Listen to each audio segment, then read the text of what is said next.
प्रिय दर्शकों, बहुत बहुत स्वागत है हमारे YouTube चैनल में। आज मैं आपको आज निर्जला एकादशी है और आप सभी प्राय व्रत हैं, बहुत अच्छी बात है। आज की कथा जो है एकादशी की वो मैं आपको श्रवण कराने जा रहा हूँ। आप बड़े ध्यान से श्रवण करें और अगर आपने हमारे YouTube चैनल को सब्सक्राइब नहीं किया है तो आप सब्सक्राइब भी कर लें, क्योंकि इस वीडियो में बहुत सारी ऐसी वीडियो हैं धार्मिक हमारे सनातन धर्म से जुड़ी हुई, उनको भी आप श्रवण कर सकते हैं। प्रिय दर्शकों, आज निर्जला एकादशी तिथि है, आप जानते हैं। इस वर्ष में अधिक मास होने के कारण 26 एकादशी तिथि है। और प्रिय दर्शकों, हमें हर एकादशी का व्रत निराहार रहकर करना चाहिए, परंतु किसी कारणवश हम नहीं रख पा रहे हैं, स्वास्थ्य ऐसा नहीं है, तो कम से कम इस एकादशी व्रत को तो अवश्य करना चाहिए। हमारे ऋषि मुनियों ने हमारे सनातन धर्म में जो जो विषय बतलाए हैं, हम उनका अगर अनुसरण करते हैं तो आज ये कोरोना नामक महामारी जो फैली हुई है ये हमारे नज़दीक नहीं आ सकती है, क्योंकि खान पान ऐसा हो गया है आज के इस आधुनिक समय में। तो कम से कम एक दिन निराहार रह करके, ये केवल हमारे धार्मिक से संबंधित नहीं है।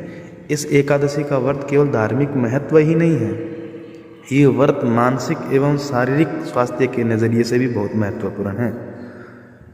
एकादशी का व्रत भगवान विष्णु की आराधना को समर्पित होता है। इस एकादशी का व्रत करके श्रद्धा और सामर्थ्य के अनुसार दान भी करना चाहिए। इस दिन विधि पूर्वक जल का दान अवश्य करना चाहिए।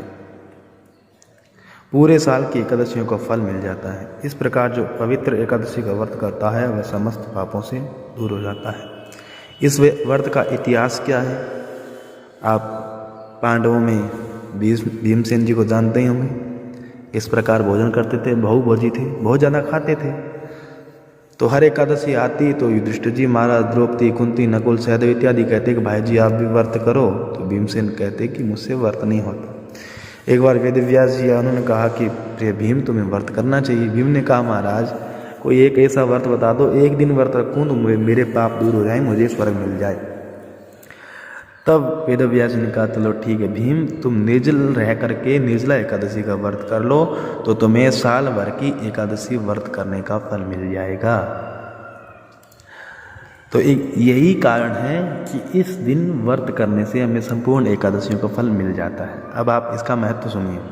निर्जला यानी यह व्रत बिना जल ग्रहण किए उपवास रखकर किया जाता है, इसलिए यह व्रत कठिन तप और साधना के समान महत्व रखता है। हिंदू पंचांग के अनुसार वृषभ और मिथुन संक्रांति के बीच शुक्ल पक्ष की निर्जला एकादशी कहलाती है। इस व्रत को भीमसेन एकादशी या पांडव एकादशी के नाम से भी जाना जाता है, ऐसी पौराणिक मान्यता है। निर्जला एकादशी का व्रत कर लेने से अधिक मास की 2 एकादशियों सहित साल की 25 एकादशियों का व्रत का जो फल है वो इस एकादशी में हमें मिल जाता है। अब क्या है, इस व्रत के रखने के कुछ नियम हैं, वो आपको ध्यान रखना चाहिए। हमें इस दिन भर पूरे दिन पवित्र रहना चाहिए। शौच आदि जाएं तो स्नान करना चाहिए, लघु शंका जाएं तो स्नान करना चाहिए। और अगले दिन सूर्योदय से लेकर अगले दिन सूर्योदय तक कोई भी जल ग्रहण नहीं करना चाहिए। दिन भर हो सके तो मौन रहना चाहिए, किसी से कोई बात नहीं करनी चाहिए। बात भी करें तो झूठ न बोलें, गुस्सा न करें, विवाद न करें। दिन में सोना नहीं चाहिए, पूरे दिन ब्रह्मचर्य का पालन करना चाहिए। इस प्रकार नियम करके आपको फिर भगवान की ये कथा आप श्रवण करनी चाहिए। जब वेद व्यास जी ने पांडवों को चारों पुरुषार्थ धर्म अर्थ काम मोक्ष देने वाली एकादशी का व्रत संकल्प कराया तो युधिष्ठिर ने भगवान श्री कृष्ण से कहा, ज्येष्ठ मास के शुक्ल पक्ष में जो एकादशी पड़ती हैं कृपया उसका वर्णन कीजिए। तब भगवान श्री कृष्ण ने युधिष्ठिर जी से इस प्रकार इसका वर्णन किया। भगवान श्री कृष्ण ने कहा, युधिष्ठिर तुम इस एकादशी का वर्णन श्री वेद व्यास जी से सुनो, क्योंकि वो वेदांगों के पारंगत विद्वान हैं। तब वेद व्यास जी कहने लगे कृष्ण और शुक्ल पक्ष की एकादशी में अन्न खाना वर्जित है। द्वादशी को स्नान करके पवित्र होकर फूलों से भगवान केशव की पूजा करनी चाहिए। फिर पहले ब्राह्मणों को भोजन देकर अंत में स्वयं भोजन करना चाहिए। यह सुनकर भीमसेन जी बोले, पितामह मेरी उत्तम बात सुनिए। राजा युधिष्ठिर, माता कुंती, द्रौपदी, अनुकूल, सहदेव ये एकादशी को कहते रहते हैं, लेकिन मुझसे ये नहीं होता है। तब वेदव्यास ने कहा, भीमसेन तुम एकादशी को व्रत रखा करो। भीमसेन ने कहा, महाराज मुझसे व्रत नहीं हो सकता, आप कोई अच्छा सा उपाय बतलाइए। तब वेदव्यास ने कहा कि भीम तुम ज्येष्ठ मास में सूर्य वृक राशि पर हो, मिथुन राशि पर हो, शुक्ल पक्ष में जो एकादशी हो उसका नाम निर्जला एकादशी, यत्न पूर्वक निर्जल व्रत करो।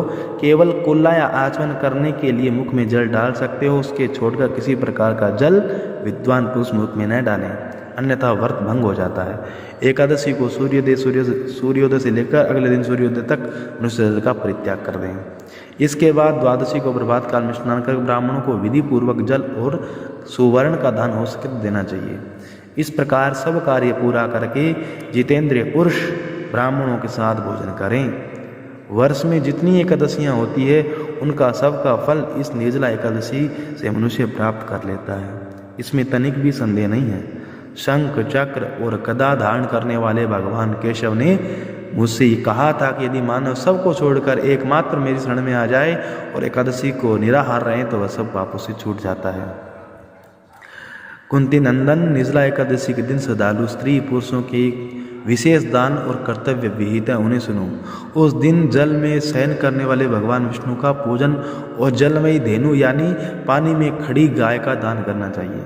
सामान्य गाय या घी से बनी गाय का भी दान किया जा सकता है। इस दिन दक्षिणा और कई तरह की मिठाइयों से ब्राह्मणों को संतुष्ट करना चाहिए। उनके संतुष्ट होने पर श्री हरि मोक्ष प्रदान करते हैं।